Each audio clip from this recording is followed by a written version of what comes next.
Welcome to Shukla study point. आप सभी का स्वागत है आपके अपने YouTube channel Shukla study point में। मैं शिवम शुक्ला आप सभी दोस्तों का हार्दिक स्वागत करता हूं आपके अपने YouTube channel Shukla study point में।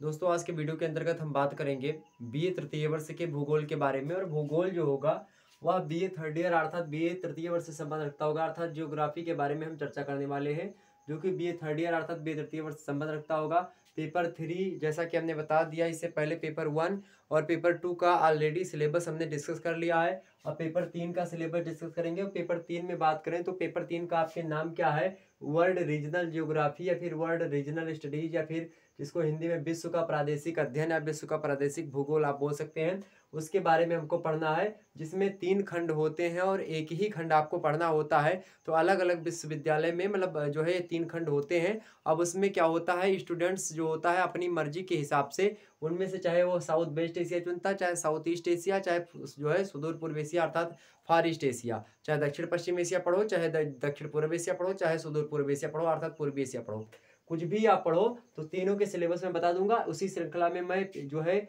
जो सेक्शन 1 अर्थात जो खंड आ है यानी साउथ वेस्ट एशिया दक्षिण पश्चिम एशिया के सिलेबस के बारे में आज की वीडियो के बारे में मतलब के अंदर बताने वाला हूँ। तो आप सभी लोग वीडियो को लाइक और शेयर कर दीजिएगा फटाफट से। जितने भी लोग देख रहे हैं सभी लोग वीडियो को लाइक और शेयर कर दीजिएगा। बिल्कुल बिल्कुल मेरे प्यारे दोस्तों, मजा आएगा वीडियो के अंतर्गत। और ध्यान रखेंगे मोस्ट इंपॉर्टेंट यह लेक्चर है, ओके, मोस्ट इंपॉर्टेंट यह लेक्चर है, इस बात पर भी ध्यान दीजिएगा आप सभी लोग। और इसमें लगभग बात की जाए तो 20 देश शामिल हैं।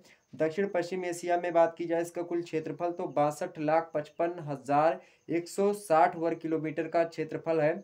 जनसंख्या की बात करें तो लगभग यह जो है 31,34,28,000 के आसपास है। जनघनत्व लगभग 50 व्यक्ति प्रति वर्ग किलोमीटर का है।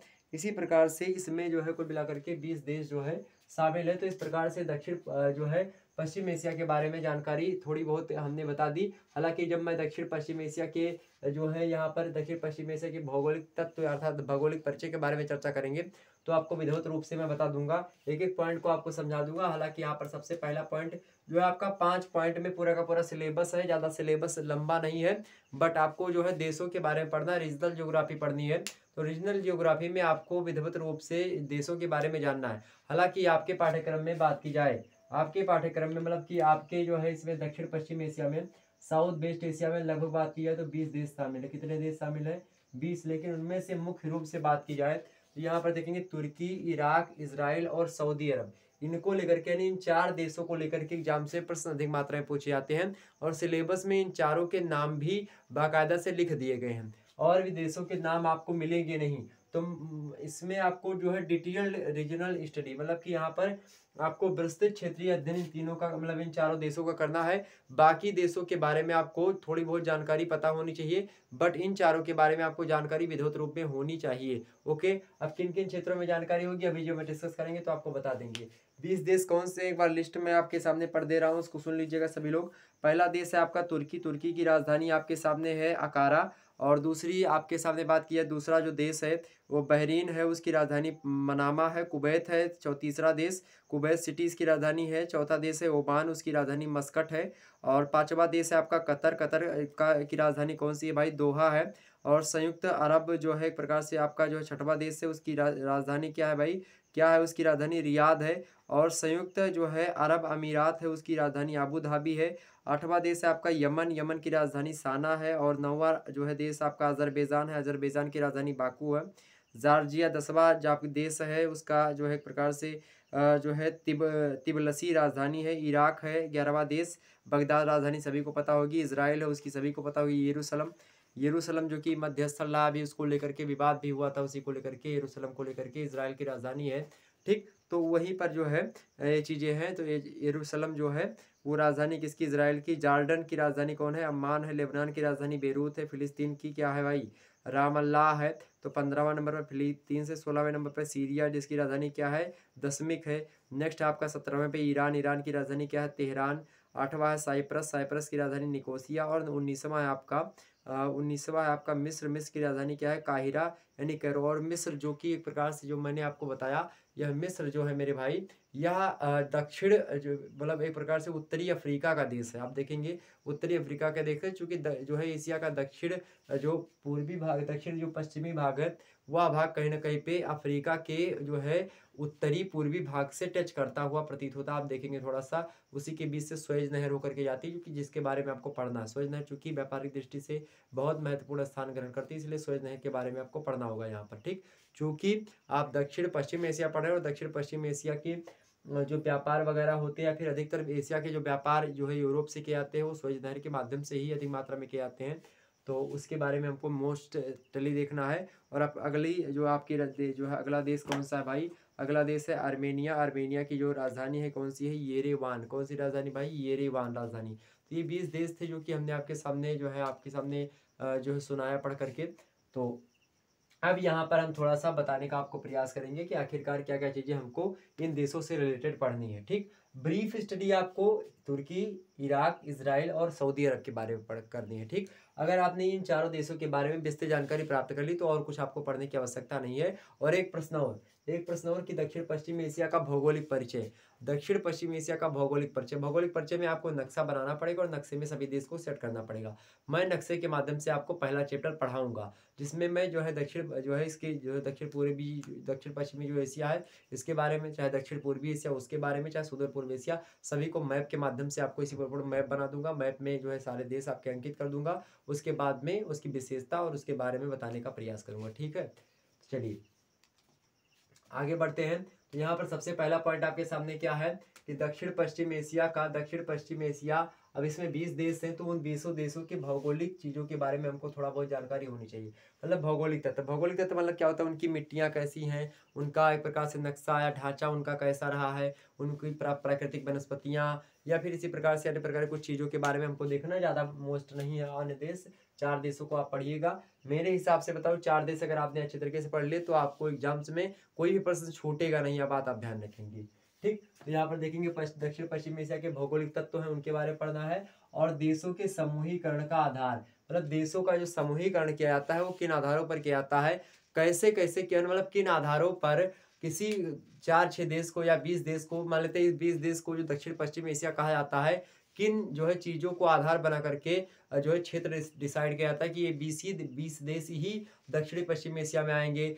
या फिर जो है दक्षिण पूर्वी एशिया में कितने देश आएंगे। तो वो कैसे निर्धारित किया जाता है, मिडिल ईस्ट में कितने देश आएंगे, जो है सार्क में कौन आएगा, मतलब इन सभी देशों में कौन से कितने देश आएंगे, इनके आधार के बारे में चर्चा करनी है। इसके कई आधार हो सकते हैं। एक तो एक प्रकार से भौगोलिक आधार हो सकता है, सांस्कृतिक आधार भी हो सकता है। तो इसी प्रकार से हम देखेंगे, मुख्यतः हम भौगोलिक आधारों को प्रेफरेंस देंगे और उसी को एक प्रकार से आगे हम बढ़ाते हुए पढ़ेंगे, ठीक?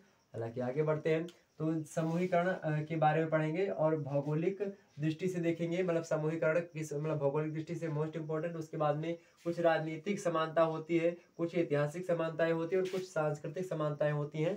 तो इन 4 प्रकार की समानता कौन सी? पहली है भौगोलिक समानता, दूसरी राजनीतिक है, तीसरी ऐतिहासिक और चौथी सांस्कृतिक समानता।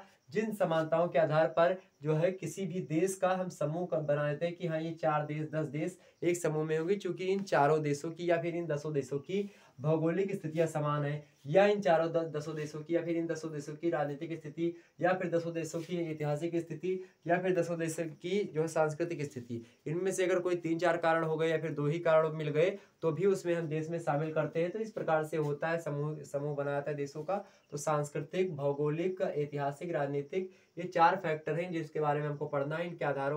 इनके आधार पर देशों का समूह बनाया जा सकता है, ठीक? तो ये आपके चैप्टर में मतलब कि एक प्रकार से सिलेबस में है, इसको हमको पढ़ना है, ठीक? इसकी अंग्रेजी क्या होता है, अंग्रेजी में मीनिंग इसको देख लीजिए आप सभी लोग। दक्षिण पश्चिम एशिया को क्या कहते हैं? यहाँ पर देखेंगे दक्षिण पश्चिम एशिया के भौगोलिक तत्व, अर्थात यहाँ पर देखेंगे रीजन्स एज अ जियोग्राफिकल मतलब इंटिटी।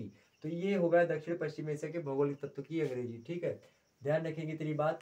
तो आगे हम बढ़ते हैं, आगे थोड़ा सा बढ़ते हैं। अगला है आपका बेसिस ऑफ जो है क्या लिखा है, मतलब कि रीजनलाइजेशन, मतलब कि जो एक प्रकार से सामूहिकरण होता है या फिर एक ग्रुपिंग जो होता है, रीजनलाइजेशन जो ग्रुपिंग होता है वो कैसे होता है, मतलब कि एक प्रकार से प्रादेशिक या फिर क्षेत्रीय जो समूहीकरण देशों का क्या आता है कि इतने देश इतने में होंगे, उसी को अंग्रेजी में रीजनलाइजेशन ग्रुपिंग कहा जाता है। और ऑफ कंट्रीज मतलब आप मैंने कहा कि होता है, कंट्रीज मतलब आप समझते हैं देश। देशों का जो एक प्रकार समूहीकरण होता है वो कैसे होता है उसके बारे में, उसके बेसिस अर्थात आधार के बारे में देखना है।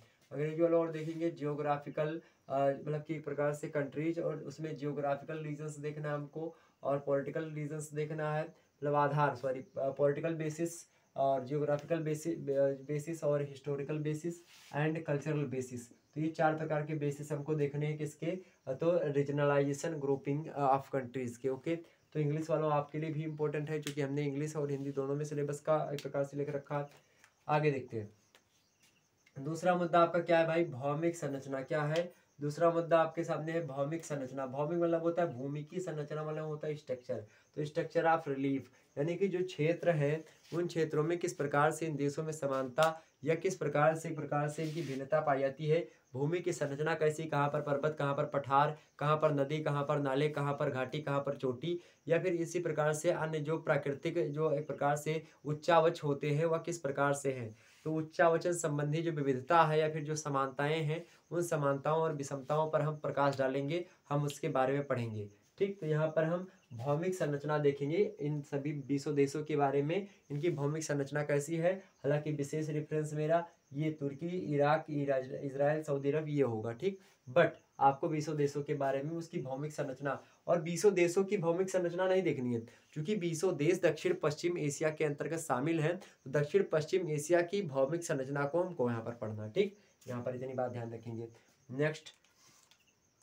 नेक्स्ट है आपका जनसंख्या क्या, जनसंख्या वितरण। जनसंख्या वितरण क्या होता है, जब वितरण मतलब होता है जनसंख्या कैसे कैसे कहाँ कहाँ पर पाई जाती है, तो उसी को जनसंख्या वितरण मतलब कि यहाँ पर किन क्षेत्रों में जनसंख्या पाई जाती है, किन देशों में अधिक जनसंख्या है, और अगर है तो क्यों है वहाँ पर जनसंख्या, उसके कई मतलब कौन कौन से कारण इसको लेकर के प्रश्न बनता रहा है। तो इसको देखेंगे, जनसंख्या वितरण देखेंगे, जनसंख्या वृद्धि कैसे होती है वहाँ पर, या फिर हुई है तो कैसे हुई है उसको देखेंगे। उसके बाद में वृद्धि कैसे हो रही है इसको देखेंगे। वितरण प्रारूप क्या है, मतलब घाटी क्षेत्रों में जनसंख्या ज़्यादा है, फिर जो है नदियों के किनारे बसी हुई जो है, या पर्वतों पर ज़्यादा जनसंख्या बसी हुई, या फिर जो है रेगिस्तान में बसी हुई है, किस प्रकार के क्षेत्रों में वहाँ की जनसंख्या जो है बटी हुई, कैसा प्रारूप है, कैसा स्ट्रक्चर है उसके जनसंख्या के फैलाव का। उसके अंदर प्रवास उनका कैसा, मतलब रहन सहन जो रहते हैं वो कैसे रहते हैं, क्या क्या चीज़ें उनकी खान पान में है, इसको देखेंगे। साथ ही साथ जो है कृषि वो लोग कैसे करते हैं, किन किन टेक्निक्स का प्रयोग, टेक्निक्स वगैरह नहीं पढ़नी है, बट कृषि वहाँ की कैसी है, तो कृषि के बारे में हमको देखना है कि कृषि में क्या क्या चीज़ें उगाते हैं, इसके बारे में चर्चा करनी है। इंग्लिश वालों यहाँ पर देखेंगे पॉपुलेशन जो है डिस्ट्रीब्यूशन, मतलब जो है जनसंख्या वितरण जिसको कहते हैं। डिस्ट्रीब्यूशन मतलब होता है बांटना, या फिर पॉपुलेशन मतलब जनसंख्या, और जनसंख्या ग्रोथ, और डिस्ट्रीब्यूशन पैटर्न मतलब होता है वितरण प्रारूप, और उसके बाद में प्रवास मतलब होता है क्या, जो है माइग्रेशन, उसके बाद में कृषि का मतलब होता है एग्रीकल्चर। तो यहाँ पर ये अंग्रेजी में है। ठीक, आगे देखते हैं हम। अगला जो मुद्दा है आपके सामने क्या है, स्वेज नहर वाला। स्वेज नहर का मुद्दा देखिए, स्वेज नहर मोस्ट इंपोर्टेंट है, यहाँ से एक प्रश्न एग्जाम से पूछा जाता है, इसको एकदम से रट लीजिए। स्वेज नहर के बारे में विधिवत जानकारी आपको होनी चाहिए। स्वेज नहर के बारे में प्रॉपरली हो सकता है मैं जल्दी आपके सामने क्लास दे दूँ। स्वेज नहर चूंकि मोस्ट इंपोर्टेंट है। एक प्रश्न दक्षिण पश्चिम एशिया के भौगोलिक वितरण को लेकर के, भौगोलिक जो है परिचय, दक्षिण पश्चिम एशिया का भौगोलिक परिचय, एक प्रश्न मोस्ट इंपोर्टेंट दीर्घ उत्तरीय।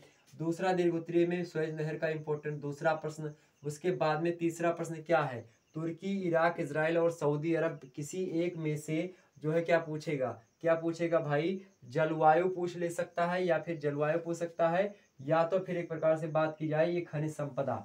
तो खनिज संपदा और जलवायु से लेकर के एक प्रश्न जो है दीर्घ उत्तरीय का तैयार है। और साथ ही साथ इसी में से एक प्रश्न और बनेगा आपका जो है ऐतिहासिक विरासत के रूप में, ऐतिहासिक मतलब इजराइल की ऐतिहासिक विरासत पर प्रकाश डालिए। यह प्रश्न मोस्ट इंपोर्टेंट है, या एग्जाम से बनता ही रहा है। तो ये 4 प्रश्न ने आपको बता दिए, ये दीर्घ उत्तरीय के हमेशा से आपके एग्जाम से में आए हैं और आएंगे भी। तो इन 4 प्रश्नों को आप लोग नोट डाउन कर लीजिएगा और पढ़ लीजिएगा इसको। ठीक, मोस्ट इंपोर्टेंट, मैं अपना अनुभव आपके साथ शेयर कर रहा हूँ, तो इसको बिल्कुल भी ज़ाया मत करें और इस पर फोकस करिएगा। ठीक, आगे देखते हैं। तो स्वेज नहर का क्षेत्र देखेंगे, स्वेज नहर का क्षेत्र कितना है, उसका सामरिक महत्व क्या है। सामरिक मतलब क्या होता है कि इस समय का मतलब उपयोग क्या है इसका, तो बड़ा ज़्यादा उपयोग है। तो इसके स्वेज नहर के क्षेत्र के उपयोग के बारे में एग्जाम्स में प्रश्न, कि स्वेज नहर का जो है सामरिक महत्व क्या है, और स्वेज नहर के जो है द्वारा किस प्रकार से जो है व्यापार में सहायता मिली है यूरोप वासियों या फिर एशिया वासियों को, इसके बारे में विस्तार से बताएं। ऐसे कुछ प्रश्न पूछेगा तो उसमें कोई दिक्कत की बात नहीं, आप कर लेंगे, पढ़ा दूंगा। तो नेक्स्ट आपका भौगोलिक पृष्ठभूमि में आधुनिक समस्याएं। भौगोलिक पृष्ठभूमि में आधुनिक समस्याएं जो आई हैं, मतलब आधुनिक समस्याएं, कई समस्याएं आई हैं जो भौगोलिक पृष्ठभूमि में है, भूगोल के एक प्रकार से पृष्ठभूमि में ही है, मतलब अंग्रेजी में बात करें इसको यहाँ पर देखेंगे स्ट्रेटेजिक जो है इम्पोर्टेंस ऑफ द रीजन्स, मतलब regions of Suez canal, Suez canal मतलब होता है सुएज नहर।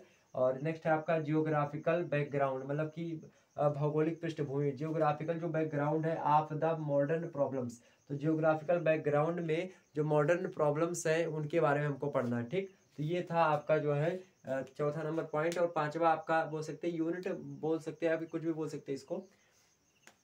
पांचवा देखेंगे यहाँ पर तुर्की, इराक, इजराइल और सऊदी अरब। इसके विशेष रेफरेंस में हमको पढ़ना। सऊदी अरब वैसे तेल वगैरह के लिए फेमस, इराक में भी तेल वगैरह, तुर्की के लिए भी बात करेंगे तो धरातलीय स्वरूप से प्रश्न पूछा था तुर्की के धरातलीय स्वरूप को लेकर के, और पशुपालन पर भी प्रश्न पूछे आते तुर्की से, और इराक से भी पशुपालन से प्रश्न आते हैं, ठीक। यह बात ध्यान रखेंगे। और सऊदी अरब से खनिज संपदा को लेकर के और परिवहन को लेकर के प्रश्न पूछा सकता है, उद्योग को लेकर के भी पूछा सकता है।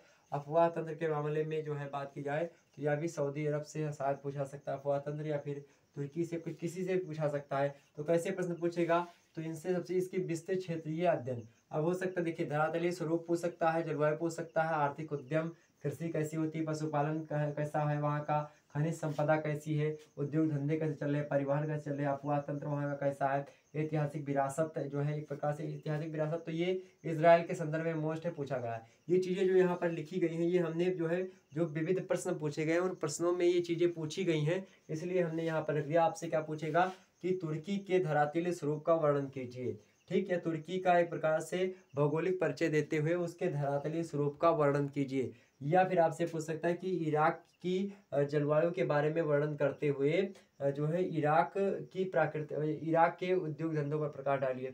या फिर आपसे लघुत्तरीय में पूछा जा सकता है कि इजराइल, या दीर्घोत्तरीय में कि इजराइल के इतिहास मतलब इजराइल के ऐतिहासिकता पर प्रकाश डालिए, या ये जो है ऐतिहासिक विरासत के रूप में इजराइल का परिचय दीजिए, कुछ ऐसा प्रश्न पूछेगा। या सऊदी अरब में जो है आर्थिक उद्यम पर आर्थिक उद्यम कैसा रहा, और खनिज संपदा जो है उसका वितरण प्रस्तुत कीजिए खनिज संपदा का सऊदी अरब में। तो कुछ ऐसे प्रश्न एग्जाम से बनेंगे। तो 4 देशों को आपको विधिवत रूप से पढ़ना है, तुर्की, इराक, इजराइल और सऊदी अरब। इसके बारे में पढ़ लीजिएगा। सुएज नहर के बारे में मोस्ट इंपोर्टेंट है, इसके बारे में अभी गूगल करके आप विस्तार जानकारी पढ़ लीजिएगा। उसके बाद में वहाँ की जनसंख्या वगैरह कैसी, तो बता दूंगा कि इसकी जनसंख्या कैसी है। और दक्षिण पश्चिम एशिया का भौगोलिक आपको परिचय देख लेना है, नक्शा के सहित आपको समझ लेना कि कहाँ पर कौन सी नदी है, कहाँ पर क्या क्या चीज़ें हैं, कैसे तालाब, मतलब तालाब वगैरह के बारे में नहीं पूछा जाता है, मतलब किसके, मतलब उसका जो है ढांचा कैसे है, अफ्रीका के किस तरीके से है उसका, और दक्षिण मतलब एशिया के किस जो है भाग में स्थित है, कितने देश हैं, उन देशों की राजधानी को लेकर के। हालांकि प्रश्न एग्जाम से में नहीं बने हैं,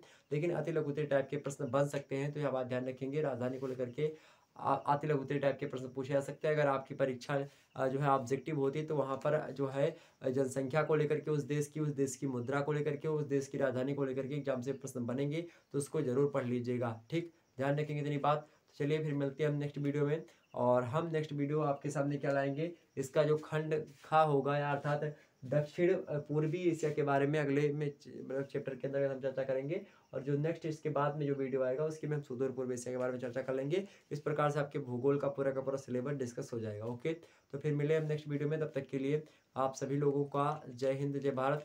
और आपको कल आपको पता ही होगा इंडिया जो है मैच हार ही गई है, तो उसके लिए बड़ी दुखद समाचार है यार। 2 मैच हुए, दोनों के दोनों हार गए।